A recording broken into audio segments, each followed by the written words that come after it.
And I think that's the most important part of yoga that's been helpful is to look inward. I mean, it's not a competition of how much can I balance or am I better than these other people, right? University and industry research can go hand in hand and find ways that we can benefit both like a university and the open source community. I have a PhD in neuroscience. Whenever I have the opportunity, I love drawing parallels between the neuroscientific inspiration of artificial neural networks, including deep learning neural networks. Hi, Anima. Welcome to the show. I'm so excited to have you here. Where in the world are you? Thank you, John. It's a pleasure to be on the show. I'm currently in California, in Bay Area. Such a beautiful day outside. But most of us, we are still right in virtual meetings. But the good thing Yeah, is we can connect to people across the world now. it's true. Yeah, we do have a beautiful day here in New York as well. I haven't been to my office now in a year, but it's starting to get better. It's amazing. Over the last month, I've been watching every day the positive infection rate for coronavirus on Manhattan. A month ago, it was 3%, and today it's under 1%. So getting Yes, there. indeed, indeed. And I'm fully vaccinated, and it's just such a load off, right? You feel Yeah. mentally relieved and slowly getting to meet people and getting back to some form of normalcy. On the other hand, back in India, where I'm from, where I grew Right. up, the sad thing is there is such a big surge, and yeah, I hope we can get all the supplies and vaccines there and do our best to save lives. It is. So. Mhm. Yeah, at the time of recording, at the beginning of May, it is one of the biggest coronavirus tragedies that we're aware of on the planet. There could be places where there's less testing, and maybe it's also very bad. But in terms of any place that's getting tested, it's by far it's yeah, it's really terrible how it's skyrocketed in the last few weeks. So I don't know, maybe that's something. If listeners are listening, there are lots of places to contribute. You probably see on social media people are posting for places that you can donate so that supplies can be provided. Shortages of oxygen, for example, are a big issue right now in India. Yes, indeed. Speaking of India and the pandemic, you and I, before starting recording, we were talking about how you just discovered yoga, which is interesting because you're from a region that is the birthplace of yoga, right?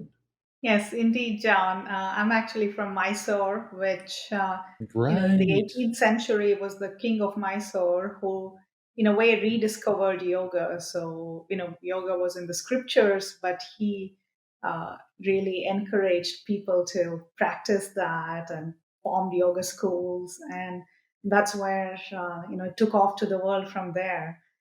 But yeah, growing up, I did Indian classical dance, Bharatanatyam, which has elements of yoga, which I suppose is similar to that. But I wasn't like kind of doing yoga, in a very disciplined manner. And when the pandemic struck and we're all, inside, the question is, what can I do without a gym, without any equipment? And that's when I started doing it daily and saw such an immense improvement in my overall well being, in my flexibility, in just like, how my emotional and mental state, especially when we were going through so much of uncertainty around the pandemic. So I really hope more people discover the joys of doing yoga. And I got to learn that you're a yoga teacher, which is awesome. uh, there are some really funny. Maybe at some point I should add them to my YouTube channel because people will probably find it really funny. But years ago, yes, I was a yoga instructor, and there's videos from Cosmopolitan magazine created a portal for fitness called Cosmo Body, and I did yoga videos Wow, so you in have this a portal. Cosmo body. That's that's Uh, such a I don't great know. claim to fame. But there's some clips on YouTube, and I guess I could add them to some random thing on my channel. Maybe I'll do that. I don't know. I Maybe I'll should be too totally go embarrassed. and take a look at those. Maybe I can get useful tips to improve I my practice. I don't know. So what have you been using to? So if you weren't studying it before, and now you've been doing it every day, how have you been studying it?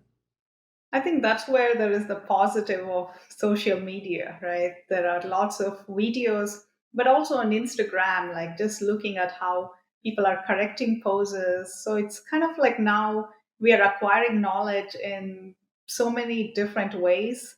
And I think that's useful, like because you can no longer have a physical instructor amidst a pandemic, and but there's so many other ways to discover doing yoga and so many interpretations, which I think is very healthy. It's to me that's how we evolve culturally, right? When people start bringing in their own ideas into also what yoga is. Yeah, I agree. So basically you've gotten an eclectic mix from various sources. So you're kind of like, I'm going to do it every day or pretty much every day, but exactly my source for the particular flow that I'm going to do today is variable. That's cool. Yes, and sometimes I do it just with no video, right? At this point, it's like, Nice. You've really you come know what? along. Yeah, you're kind of like movement, like how as a dancer, like, kind of just move. So how Right. to fuse everything together. And I think that's the most important part of yoga that's been helpful is to look inward. I mean, it's not a competition of how much can I balance or am I better than these other people, right? So living all that and just kind of looking inwards and listening to my body, I think that's been the most beautiful aspect of yoga. Yeah, I mean, I don't want to I don't want to focus on any part of my journey. This is all about you on this episode, but yoga was a huge transformative force in my life that brought me. I used to be a trader at a hedge fund, and I started doing a regular yoga practice, and I would have experiences on the mat where I was like, for a few seconds, I was like, wow, I'm here in my body in this room instead of being caught up in the trades that I was making that day, which is what was going on in my mind all the time. And I was like, wow, it would be nice to feel present for more than just a few seconds. And eventually I realized that I wasn't going to be able to keep being a trader. Well, that's uh, well, that's really beautiful, though, that you could discover that because so many people are just caught up in the stresses of daily life. And right, I mean, I think that's what the pandemic has also shown us how life is precious and how we want to make the best of it and find ways to be very productive, but in a sustainable way that's also healthy for us. Beautifully said.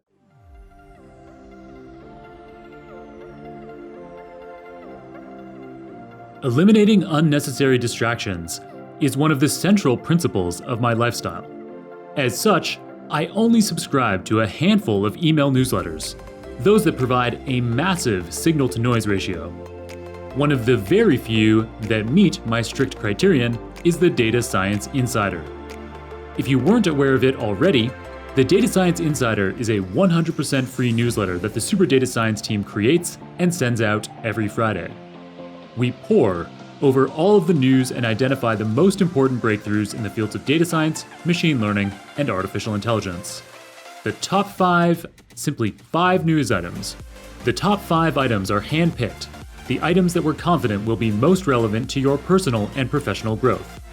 Each of the 5 articles is summarized into a standardized, easy-to-read format and then packed gently into a single email. This means that you don't have to go and read the whole article. You can read our summary and be up to speed on the latest and greatest data innovations in no time at all. That said, if any items do particularly tickle your fancy, then you can click through and read the full article. This is what I do. I skim the Data Science Insider newsletter every week. Those items that are relevant to me, I read the summary in full.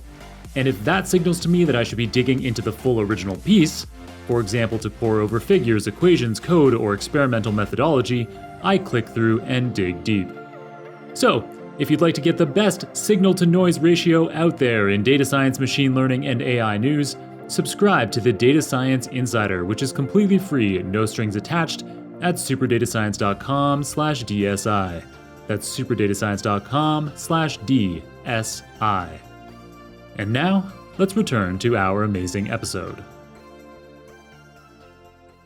All right. So, speaking about being productive in a sustainable way, you are an incredibly accomplished person. I've been so excited. I've known for months that you were going to be on the show, and I've been excited for months.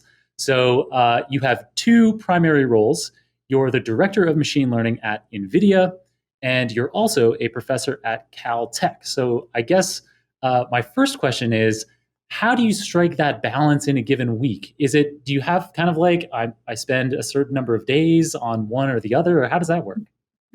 Yeah, that's a great question, John. I think right now I'm really privileged to be in a place in the AI revolution where there's a lot of open research, right? Like what we are doing at NVIDIA is open sourcing and publishing widely and making that available to the community. Mm-hmm, So mm-hmm. democratization of AI is such an important part of the goal, and that's where university and industry research can go hand in hand and find ways that we can benefit both, like a university and the open source community.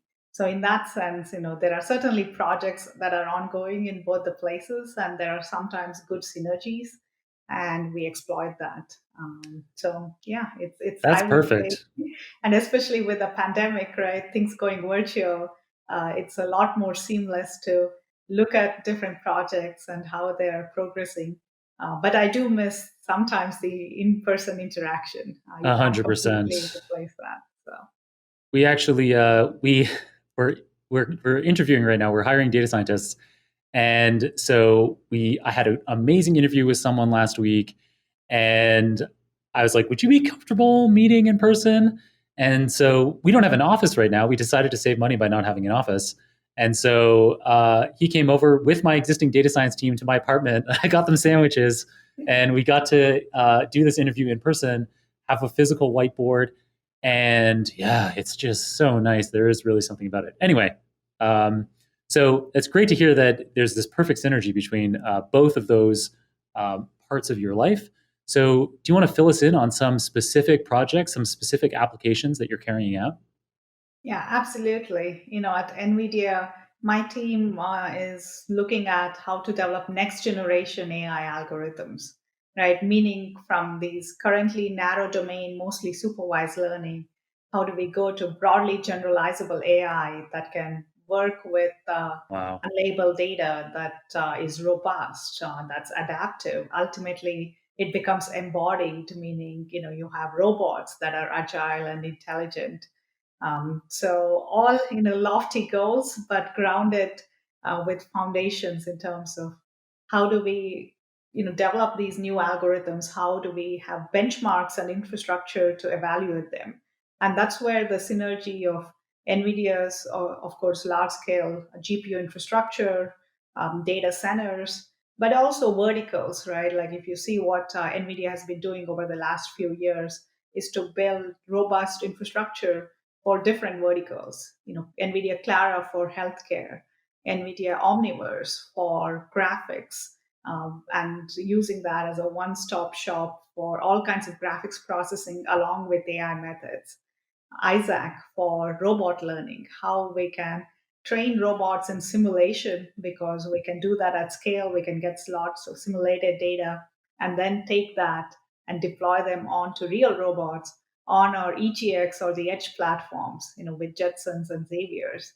And so Wow. now we have cars that will soon be supercomputers, right? So we'll have such amazing computational abilities in our future cars, that will, self-driving is one aspect of it, but even the integration of all the sensors, the availability of good user interfaces, driver assistance, all these are aspects, where we are partnering with companies like Mercedes-Benz and BMW, from having cars that are very intelligent to having manufacturing facilities that are also intelligent, and you can have robots that are social and that can navigate and do all kinds of tasks in such complex environments.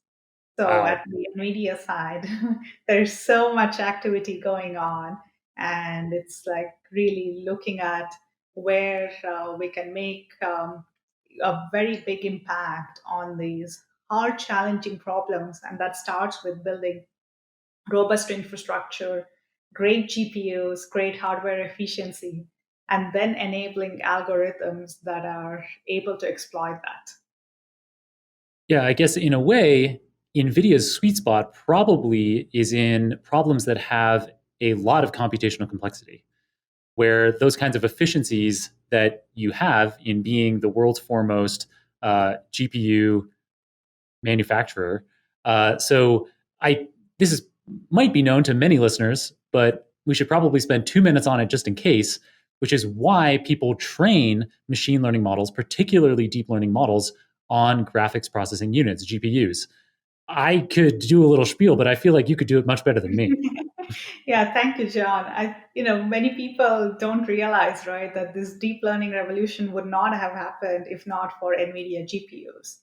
And so, taking a step back, when we think of the deep learning revolution, we all know deep learning consists of deep neural networks. It's the flexibility of these networks to learn features that was really critical. But they've been around for a long time. So, Mm-hmm. what made the difference in the past decade? One was data, right? We have web scale data. Dr. Fei-Fei Li created the ImageNet, and the rest Mm-hmm. is history. But Mm-hmm. you had to finally run them on compute infrastructure that was scalable and that could easily implement neural network primitives. And that's the common point between GPUs and deep learning, right? Is the availability of linear algebra primitives, and then quickly building on top of that, like cuDNN and other CUDA frameworks to enable this scale. Otherwise, we would never have realized this. But that again is the beauty of it, is the common language of math, linear algebra, that's at the foundation of almost all algorithms. And Matrix for any multiplication everywhere. Yes, yes, the world is about matrix multiplication and now tensors, which I can get into in a bit. But Yeah. mhm. Oh, sorry. Go ahead. Yeah, the important aspect is for NVIDIA to have the foresight to be not just focusing on graphics acceleration back in 2000s, but to say we need CUDA because we need to democratize GPU programming. And that's how we can then look at applications beyond graphics, other scientific applications and ultimately AI. So I think that kind of foresight into building platforms that are broadly applicable is so important for this AI revolution.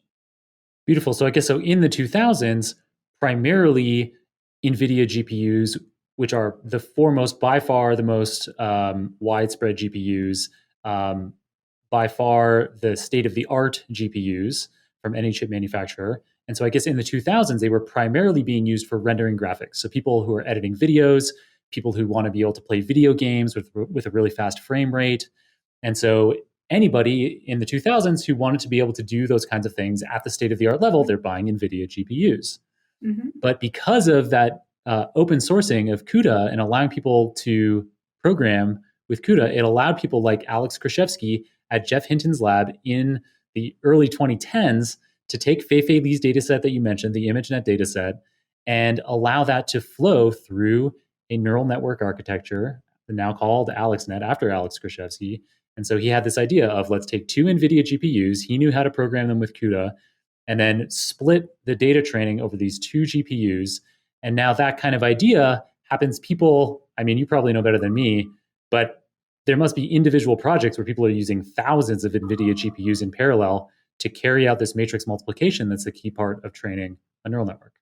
Absolutely. When we are now looking at the large scale language models, right, how do we enable such heavy computational requirements?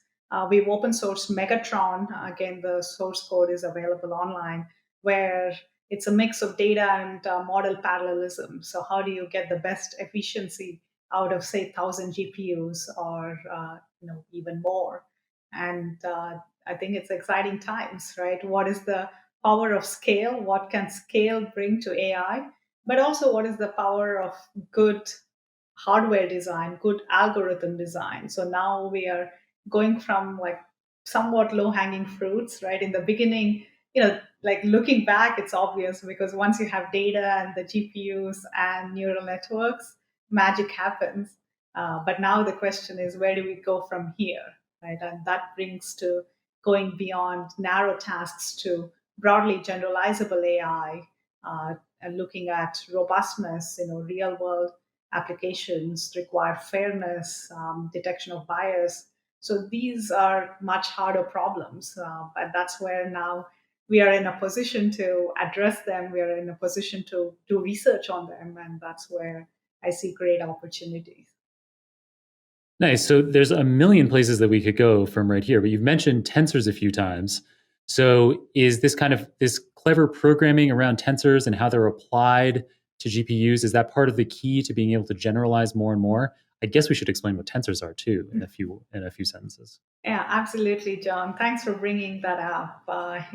Tensors have been at the core of my research even before deep learning was, in the picture, right? So, and the idea how I got into tensors was, as I said, linear algebra is at the foundation of most of machine learning methods. Hmm. But we were also starting to see the limitations of what linear algebra can do, right? And that was in the framework of unsupervised learning, where you want to discover underlying latent factors. For instance, think of a huge collection of documents, say news articles, and you want to automatically categorize them. Whereas each news article could have multiple topics in them, right? So you could have not just like a monolithic, like clean classification, and now you have lots of mixtures of topics, and they're also not labeled. And so these kind of hard discovery problems, you can ask, how can you use different machine learning methods to discover the underlying topics? And so if you're looking at simple methods such as spectral methods, looking at principal component analysis, extract the most informative part of the signal through linear algebra, that gives you some information, but not everything. And so the natural question was, can we go to more dimensions? And Nice. that's So where. Mhm. sorry, so principal component analysis, it allows us to take unlabeled data like you mentioned, so we could have a data set of millions of news articles and we don't know whether they're politics, sports, and then as you said there could be situations where a politician goes to a sports game, and is that news article, does it fit into politics or sports? It's hard to tell, and so you have these mixture topics. So with principal component analysis, we can estimate the what we call the principal components. So the dimensions in the data that correspond to the most variation in the data that account for the most signal. Um, but you and I, even prior to recording, and now that we've been recording, I think you mentioned the word for the first time, spectral. That actually, I don't know what that means in this context. So you're going to have to explain it to me. Yeah, absolutely. When we are doing principal component analysis, we are extracting the spectrum of the matrix, right? So spectrum means Ah, eigenspectrum. Like, what are the ah, principal directions where there is the most energy? And so people use the term spectrum to mean the eigenspectrum, mostly the top eigencomponents. And so nice. that principle has been at the foundation of a lot of machine learning methods. But the limitation is principal component analysis looks at only the covariance of the data matrix, meaning only pairwise relationships, right? In the case of the document example, you can think of it as looking at co-occurrence of two words in a document. Let's say the word apple occurs a lot in a document. You don't know, is it about fruit? Is it about a company? Let's say the word apple and orange occur together. Even then, like orange could also be a company and a fruit, right? But Yeah, let's say you it's keep a expanding now to more dimensions. You have like co-occurrence of apple, orange, banana, grapefruit. I don't know. At some point, you become more confident that it's a fruit because you have now information of these higher order relationships. And that's the main principle of how tensors can be much more powerful in giving access to such information. And those are the structures we exploit in the algorithms we are designing. And so, back in the early 2010s, when we started working on these tensor methods, the idea was to apply it to such document corpus in an unsupervised way, and at scale, over billions of documents, be able to extract topics automatically. And when I went to Amazon Web Services, I helped build this onto the cloud platform in the topic detection tool. So it was really nice to go from a theoretical concept, understand its properties, analyze that, build robust code now, and have that be running at scale. So those are the end-to-end kind of things we can do in AI now, right? And in a very short period of time, and that's very exciting. Yeah, that's another beautiful example of this way that you straddle the academic world and industrial applications. So you're doing research at the time. I don't know. Was it your postdoc research at MIT? Uh, Uh, it was the beginning of my research as faculty at UC Irvine. there you go, at the University of California, Irvine campus. Yes. And so you're able to take that theoretical research, this ability to use tensors, which we still should define, um, to be able to perform this kind of topic modeling in a more powerful way than has been done before, and then apply that directly at Amazon Web Services, who at that time, like they are still today, the biggest cloud provider on the planet. And so when you're talking about at scale, there is no bigger scale than at AWS. Absolutely, absolutely. And that's where I think it's the combination of core algorithmic foundations with scale, I think that'll create a lot of magic. And so coming to your point about defining tensors, think of them as extension of matrices to more dimensions, right? At the very kind of basic definition is matrices have rows and columns. Now, if you extend it to 3 dimensions, it's like a cube. It's a multi-dimensional array. But the difference is it's not just a collection of elements, right? So just as in a matrix, you can now think of a low rank matrix, right? You can think of projecting onto a subspace. We can similarly use the tensor as well to do operations. So what would a low rank tensor look like? That's effectively using fewer parameters to describe this huge cube. And so you can extend this notions of spectral analysis to tensors. And if you're interested, we have a book called Spectral Learning on Matrices and Tensors by Now Publishers. It's openly available. You can download it.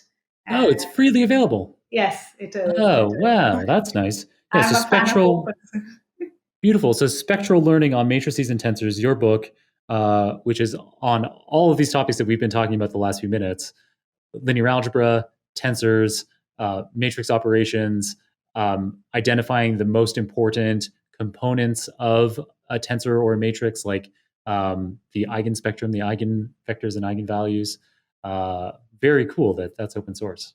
Yeah, yeah, absolutely. And we also have TensorLee as an open source framework, that has multiple backends. So it's Python based, but you can connect it to, of course, PyTorch, but also JAX, MXNet. And the idea with this is you can easily now use tensor methods, right? You want to decompose a tensor, already there are efficient methods available and running efficiently on GPUs. But you can also now define tensor operations as layers of a neural network. As Mm, we mentioned in the beginning, neural network layers are primarily consisting of matrix multiplications and other simple operations.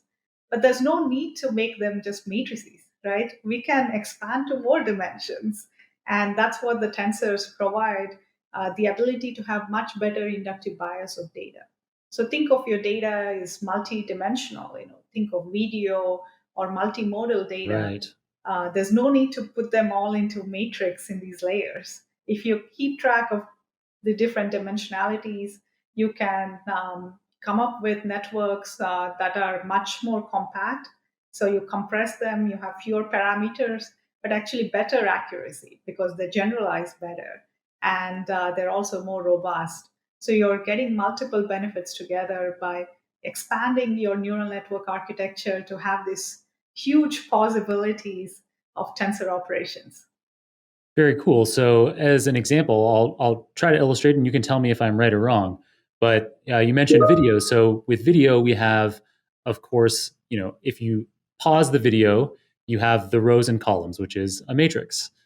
But even if even just with that paused video, if it's in color, you have to have 3 color channels: red, green, and blue. So already you can't capture the information in a single matrix. So you could say, okay, I'll have a red matrix, a green matrix, a blue matrix for this Mhm. paused frame of video.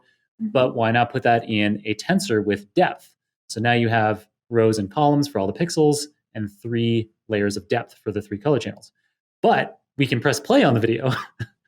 So we can have that 3-dimensional tensor, have a 4th dimension, which is time. And you can't picture that in your mind. Our brains don't do it, but computers can represent any number of dimensions. And so I guess what you're saying is, if we, instead of trying to deconstruct that video into matrices and force that through a neural network, we can leave it in its 4-dimensional initial state, and the operations are more efficient.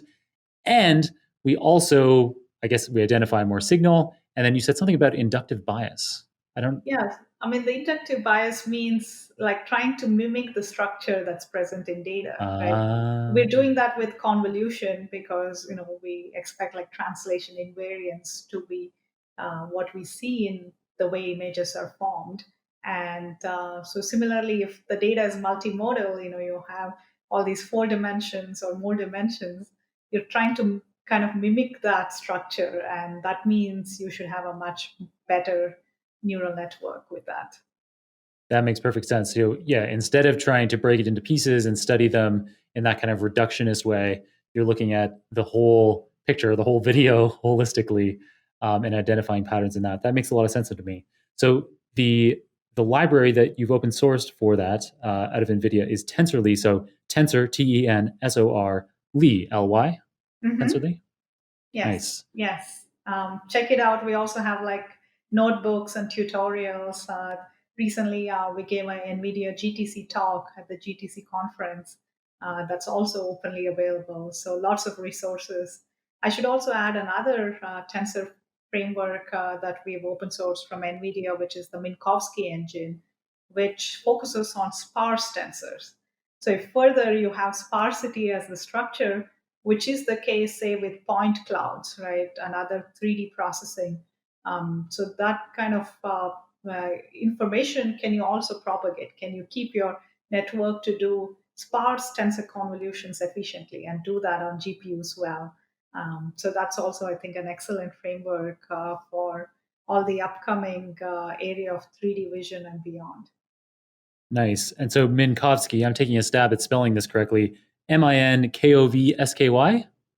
KOW, yes, Ah, KOW. come on, you Russians. Uh, sure. That's what we get for trying to take the Cyrillic alphabet and throw it into ours. All right. So Right. Minkowski, brilliant. And so very cool to hear about these particular open source projects that you're working on at NVIDIA. Earlier, when you were talking about NVIDIA work, you were talking about so many different kinds of applications. Clara for healthcare, Isaac, I assume named after Isaac Asimov, for robot learning. Absolutely, absolutely.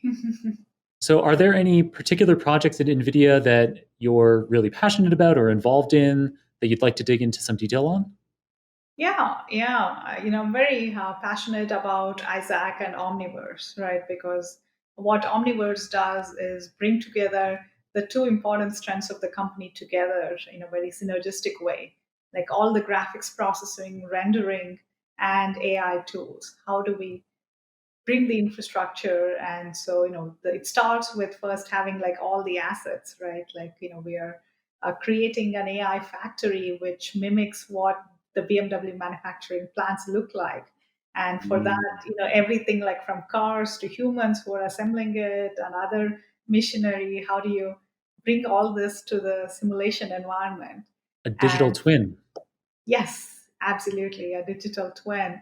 So creating that, right, is also an involved process, and that's where also having ray tracing technology, which renders highly photorealistic images, and being able to have that visual quality, but also more importantly, also the physics of it, right? So if you're now, say, holding on to some object, it should be physically valid, right? Because then we can transfer it to a real robotic arm by first doing it in simulation. So there is the graphic side of it, there is the physics simulation, Wow. and doing all this first in simulation and asking there's a domain shift between simulation and reality. How do you close that gap? What are robust methods that can handle it? And so one of the projects we've been doing is with a four-legged robot we call Like a Go that can know that we have very realistic simulations that are physically valid, and we teach it all kinds of skills, right? And that's the beauty of simulation. You can give it all kinds of curriculum. You can try to let it first walk on a slow treadmill, maybe only one of its, like one side of it is moving. You can try to get it to turn. You can try to ultimately get it to skateboard in simulation, which we all did. And then you can bring it to the real robot. And we do hierarchical reinforcement learning, which means you don't learn from scratch in simulation like what, say, AlphaGo or other gameplay is being done. For robotics, this would just not transfer, right? And it's too hard to do everything from scratch. So the idea is to bring in all the control and robotics background into that and ask how do we add learning on top of it and have the right mix. And with that, we can do efficient transfer to the real robot. Same with the robotic arm. How do we get something that humans do so easily? We pick up all kinds of objects and we can do all kinds of crazy juggling tricks. Can we get a robot to juggle?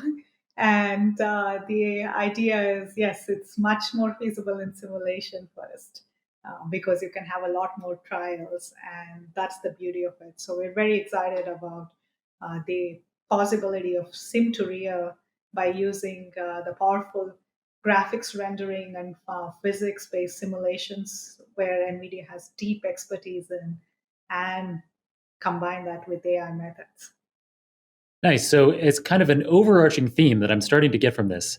And I mean, you said this, but I guess I'm bringing it back up because it's becoming increasingly clear that one of the most beautiful things about what you get to do at your job at NVIDIA is that NVIDIA has all of these hardware, assets available to them.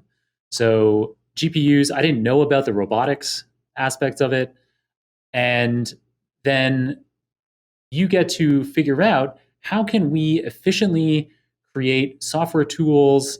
And that goes down to the lowest levels, like tools like TensorLi and Minkowski that allow you to efficiently perform not just matrix multiplications, but other more advanced tensor operations.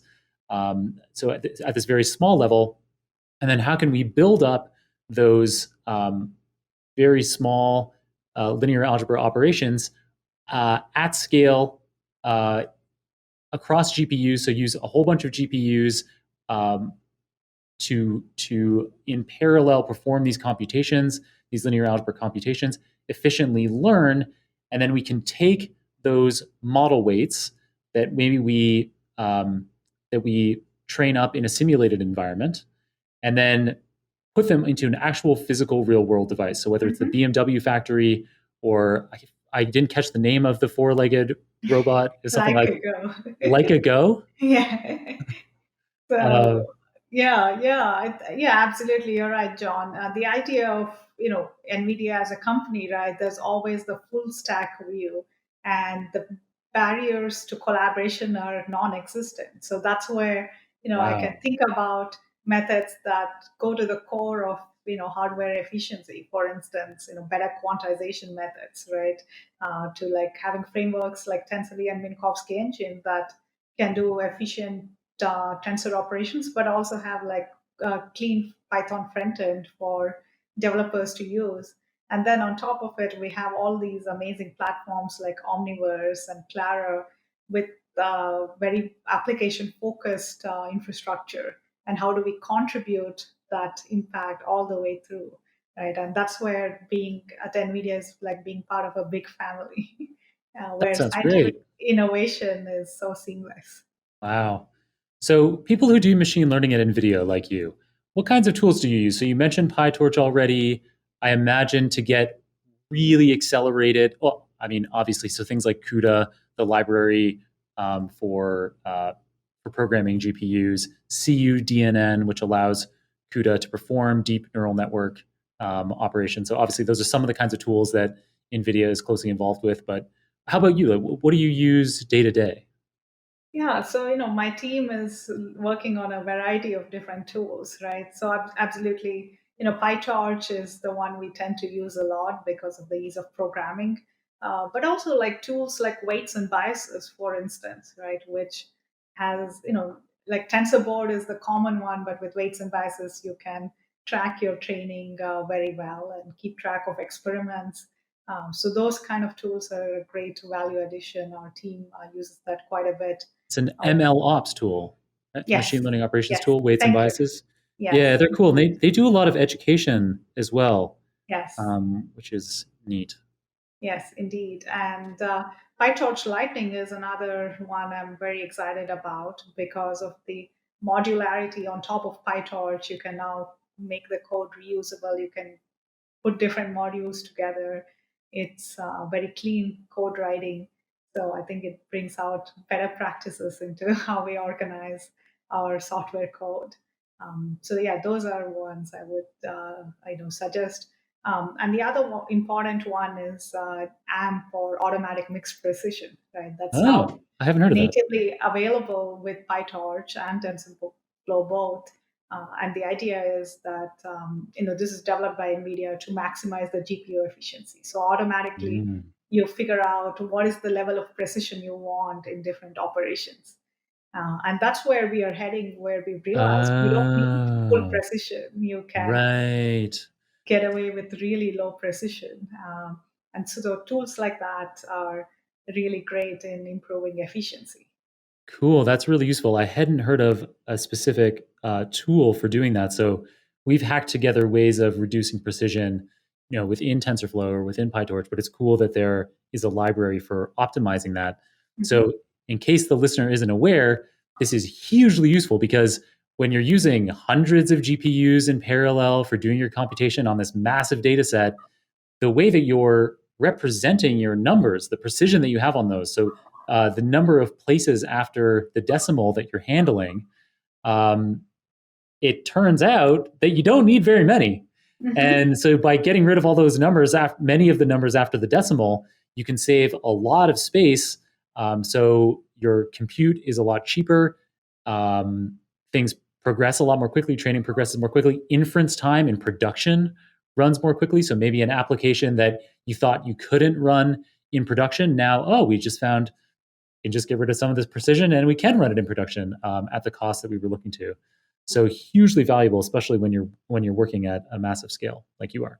Indeed, indeed. And it turns out we can push this even further, right? So one of the papers we had NeurIPS last year, where NeurIPS is the main machine learning The conference. premier machine learning conference, no question. Indeed, indeed. And where we figured out that most of these, if you're looking at floating point representation, there's a part for the exponent, there's a part for mantissa, right? So essentially, it's like exponent is like how many, like you want these wide dynamic range, and then within that the precision is by the mantissa.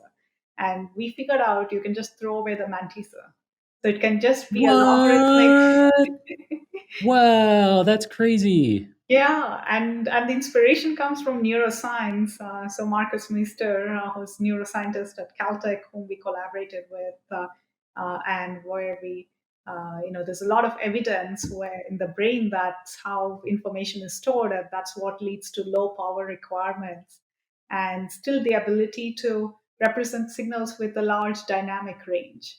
And we're able to now train networks with as little as 8 bits in the logarithmic number system that is as good as full precision framework, say with ImageNet, BERT, all the standard models. So, which is very exciting. If you can get down to very low bit requirement, you can then run them on edge devices, right? You can really decrease the cost of training and inference and make this widely available. And so that's where you see, like, there are existing tools, and but we are also looking in a futuristic way, how much can you get rid of precision and still have useful models.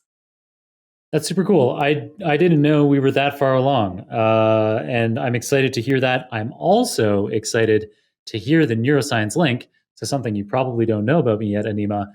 is that I have a PhD in neuroscience. So wherever I can in my book, Deep Learning Illustrated, whenever I have the opportunity, I love drawing parallels between the neuroscientific inspiration of artificial neural networks, including deep learning neural networks. And so I'm glad to be able to add another one to my arsenal here. And it also gives me the perfect segue to talking about CalTech interdisciplinary science in general.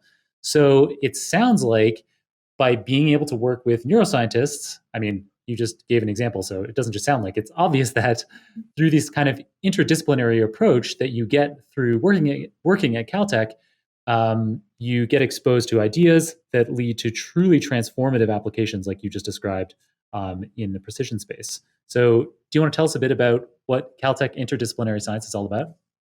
That's great, John. You wear so many hats. And I do believe that neuroscience is very much crucial for getting AI to the next level, going from narrow AI to broadly generalizable AI. We humans have amazing abilities in our reasoning skills, in our abilities to compose entirely new aspects, say in music or in art that was never seen before. We are able to learn as babies in an unsupervised way, right? Just look at the world around us, get such a robust representation of the world. So, how do we manage to do this? In another project with Doris Sau, who's a neuroscientist at CalTech, what we've been exploring is the feedback mechanisms. So, in our brain, we are looking at, if when you're looking at me, you're processing through the retina and it goes into the visual cortex, right, in a feed forward manner. But we also have feedback from IT cortex and other parts of the brain based on an internal model. And the idea is it has some kind of generative information. That's how we dream, we hallucinate, because we can visualize without even opening our eyes. And so that ability is currently missing in our AI models. So, what if we build this? What if we can provide the ability now to not just do a feed forward prediction, like we say, do it on the ImageNet dataset to recognize what's in an image, but also have like a feedback, have a model that's learned in a generative way and let it kind of ponder more. So the idea with feedback is you're not just doing a one shot decision. You're instead, kind of thinking, right, in a very, of course, without realizing, is this really part of the internal model? And if not, can I filter it? And so that gives us inherent robustness in our visual perception. And we see the same happen also with neural networks, artificial neural networks, that feedback is able to handle different kinds of noise and corruptions that were never seen during training. Right. So you can kind of have this ability to be much more robust to unseen corruptions, have zero shot generalization. We're now working on few shot generalization benchmarks. And so that's a very promising, I think, aspect of taking inspiration from neuroscience to build much more robust mechanisms for artificial neural networks. Nice. So I'm going to try to, in my own words, repeat back some of what you said. So Please. to distill it for the audience. So uh, another big idea here is that we can use our understanding that in the brain, we're not just in real time taking in the visual information, but exactly like you said, through inferotemporal cortex, prefrontal cortex, we can loop and we can bring up visual imagery, and that if we can simulate that better in our artificial neural networks, in our, say, our deep learning neural networks, we might be able to reduce the number of examples that we need to train a model. So you talked about few shot learning or zero shot learning.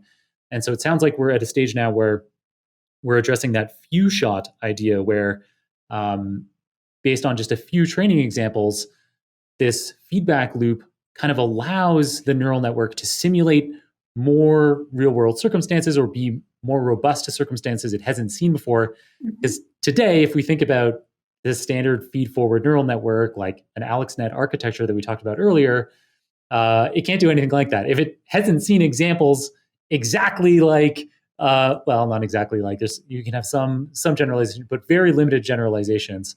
So uh, over the last 10 years, deep learning networks generally generalize poorly to out of sample uh, test images, say. So Mm-hmm. the idea here is that by looping, it is, yeah, so like in a biological brain, we could, in fewer examples, learn and maybe even have zero shot learning. So actually, like a even an infant human can deduce things about the real world and kind of know how what output is going to result from a given input without having had any training examples. Mm-hmm. Mm-hmm.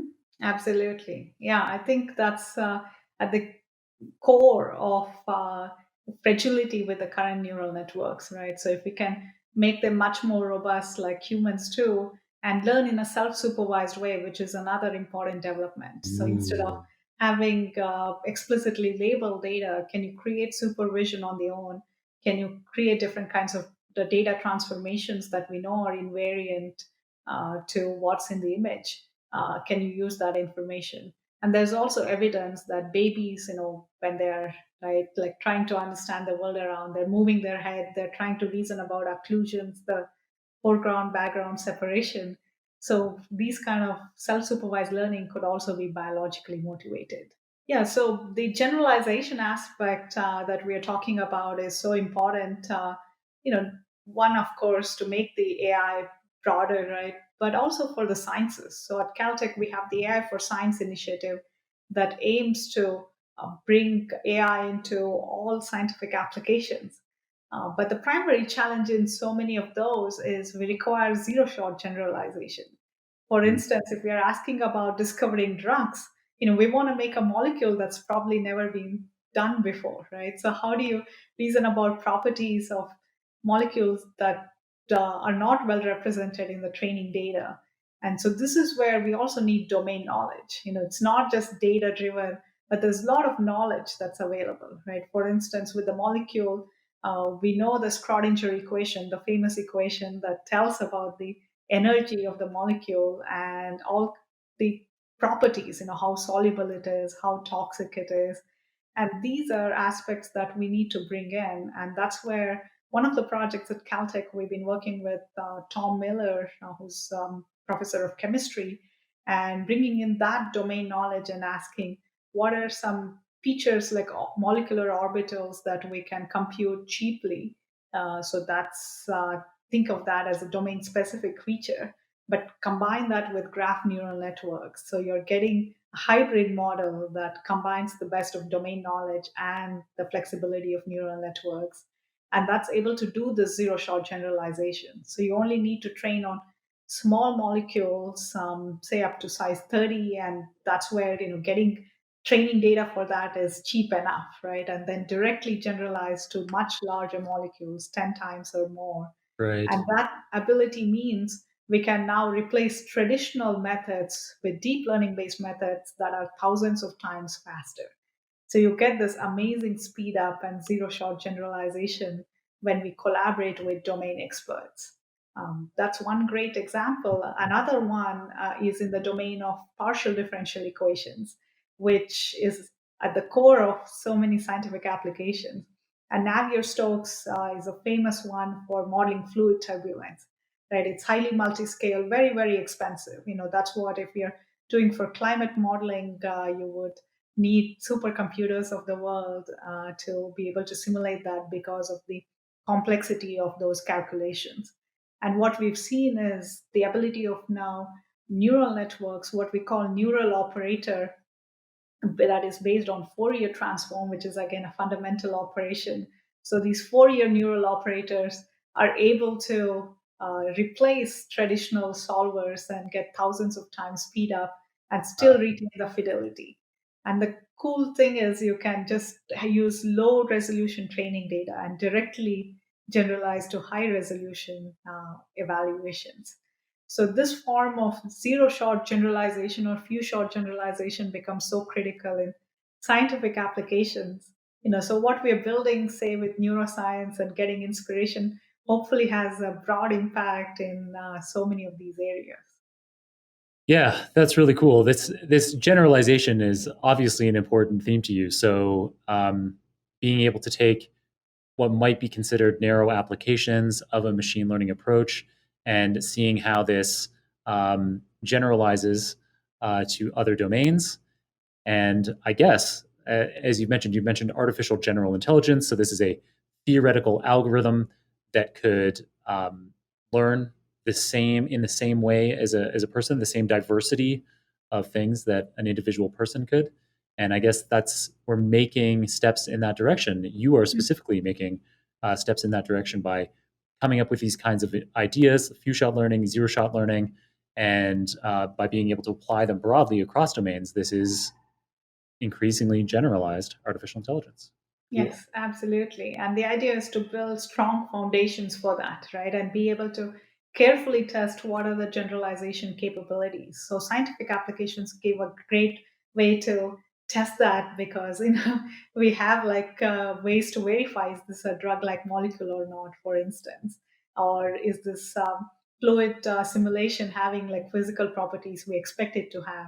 So there are other metrics we can evaluate with, which is great, but also like going back to how we are visually processing information.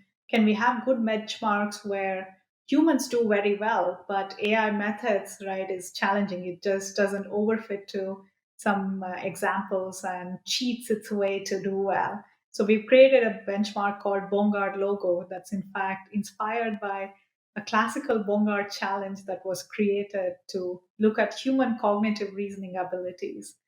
But now we've made it ready for the deep learning age and asking, how well do these few shot learning methods work on visual reasoning and concept learning challenges? Something that's very natural for us humans. How well can machines do? And that's again, having challenges like that also means then researchers can develop new algorithms and test them carefully, because if you can't test them then you don't really know their true abilities. So that Bongard, I'm gonna. How do you spell that? Bongard. I almost guessed that. I almost said that. You heard me kind of say, I'm going to guess. And that's what I was going to guess. I promise. I wouldn't lie to I you. believe That's you. exactly how I was going to spell it. But I didn't. So I can't prove it. I'm glad that you believe me, Anima. And Thank you. so if you're ready for me to kind of to move from these amazing ideas, Yeah. so tools like Bongard that allow us to evaluate the increasing generalization of these AI approaches. So obviously the work that you're doing is extremely fascinating, cutting edge research.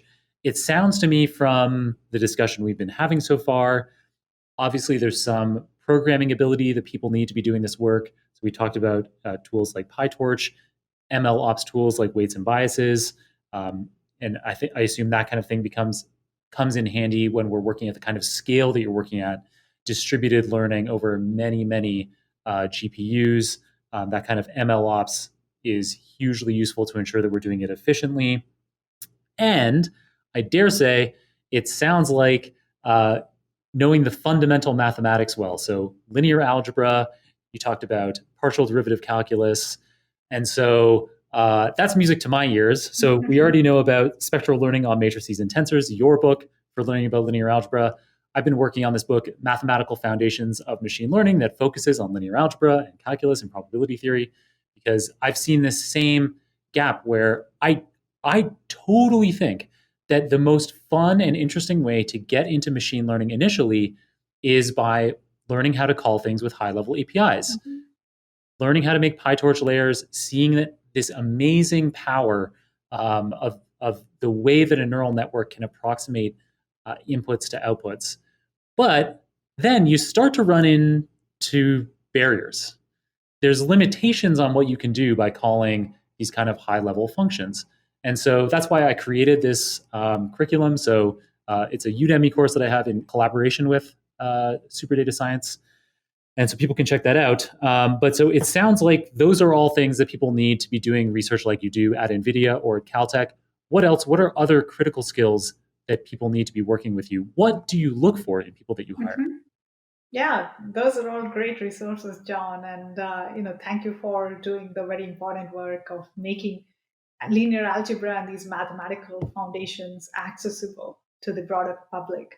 I think that combination is so critical, right? Like having that strong mathematical foundation with deep learning tools. And so, like you want this mix of somebody who is not worried about getting their hands dirty. They're like hacking their way a little bit. They're kind of using their intuition, but not solely on that, right? You should also like try make sure the experiments are reproducible, but try to reason about what is the principle that's emerging here. Can we scientifically experiment and come up with some hypothesis and test them carefully? So that's, I think, that important aspect of having the strong theoretical foundation. So I teach foundations of machine learning course every winter at CalTech, and the videos are available online as well. Oh, nice, beautiful. So, that kind of foundation that I emphasize, and many times we start with just classical machine learning, right? Like, for instance, PCA we talked about. And the idea is it applicable to all real world applications? Certainly not. But understanding why it works and where it doesn't work is so critical to build that foundation. And so taking the time to work on that, and then at the same time, be not afraid to run experiments at scale and be ready to, like, do some engineering work as well, because a lot of what we are doing is at cutting edge, right? If we are for instance, looking at these simulation tools, we want to build new simulations, or we want to build like new Python bindings for that. There's also those aspects. Some of them could be a bit mundane, but you need that to bring the overall idea to fruition. So somebody who is a quick learner, who is willing to take risks but understand what the risk means, right? Because like research is always about doing new things, and that is risky. And so having that balanced approach of really motivated and positively thinking about taking these risks into the unknown, and at the same time enjoying that journey and asking, let me take a step back sometimes and think about what these experiments are telling me. Is there a theoretical reasoning behind that? Even if I can do it only in the linear regime, is this something that is meaningful, or maybe it's not and there's a reason behind that? So that aspect of back and forth. So the analogy I give is, say, chemists or biologists who go to labs and do experiments, right? That's how we want to think of ourselves as AI researchers. You're now going and peeking into neural networks, and you're trying to tease out answers by designing good benchmarks, good experiments, and they should be reproducible, good software practices. But ultimately, it's also the scientific understanding you glean out of that, right? Like the idea is, if you have the elephant and the blind man, they're each only like looking at small parts of the puzzle, you won't get the big picture. So you have to have the ability for the big picture, but enough focus to also get some of the details right. That's a. Do you want to elaborate on that analogy, the elephant and the blind man? Do you want to flesh it out? I don't know if everyone knows it. Uh, it's a good one. Okay, sure. The elephant and the blind man, the idea is, if there are blind men just figuring out parts of the elephant, they don't understand what this overall being is, right? So if you're too focused on some low level details, but you miss the big picture, you don't have understanding of other parts of the framework, then you can be in trouble. So the ability to both zoom in and zoom out is so important. Yeah, exactly. So it's something like there's like one blind man that's feeling the trunk of the elephant, and so you deduce. I don't know. It's like a snake or something. I can't remember how the story goes. Or if you're feeling the tail, you think it's like a fluffy animal. I don't know. Yeah, I But don't remember the exactly, yeah, it's too hard to details. do. I don't know. I can't memorize things like that. But perfect. The analogy is understood. Um, that is beautiful insight, and I love all of those topics. It shows just how fascinating the work that you're doing is. All right, so I asked on LinkedIn a week ago before we recorded if people had any questions that they'd like to ask you, and there were tons of really great questions there. maybe you'll have a chance to answer some of them asynchronously, because we've already been talking for so long, and I know that I've already made you run over a meeting. So I know that Anima's already going to have to go and apologize to somebody because I didn't tell her what time it was and how long we've been recording for. So because we are having such a great time here. I'm being very selfish. So I'll just have one question, which is from Noah Gift, who was actually a recent guest on the episode, on episode 467. So he has a lot of experience with CalTech, and he said, do students at CalTech still play ultimate frisbee at lunch? This is how I originally learned Python, was while playing ultimate frisbee. Maybe they learn AI ML this way too. So do you know anything about all this ultimate frisbee being used to learn AI ML concepts? Yeah, absolutely. CalTech has like such a great mix of, like nerd with sports, right? So, the way we, even before the pandemic, we have all these like outdoor, like blackboards. So people can like kind of write math equations, discuss, and then they can go off, Wow. like play, come back.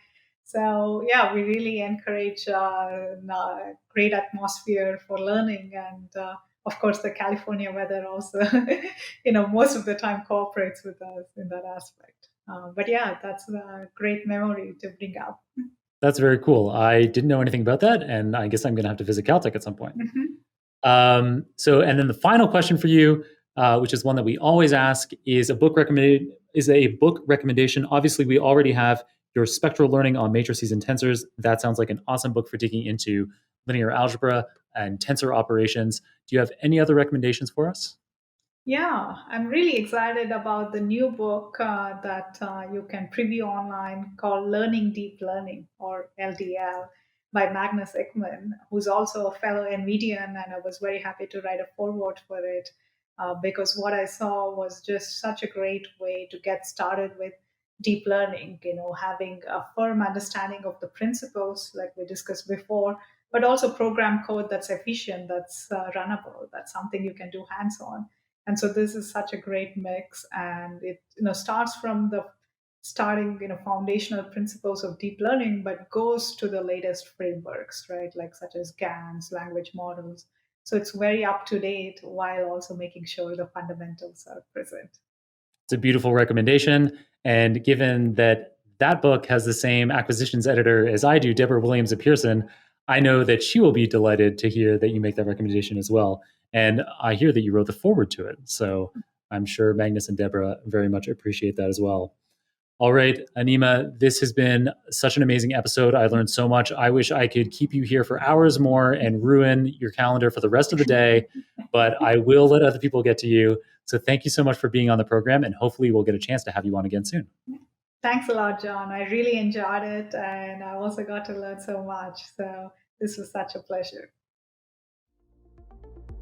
I almost never get nervous about anything in my life, but I must admit that I was nervous in the weeks leading up to filming this episode because Anima is such a massive name in the machine learning world.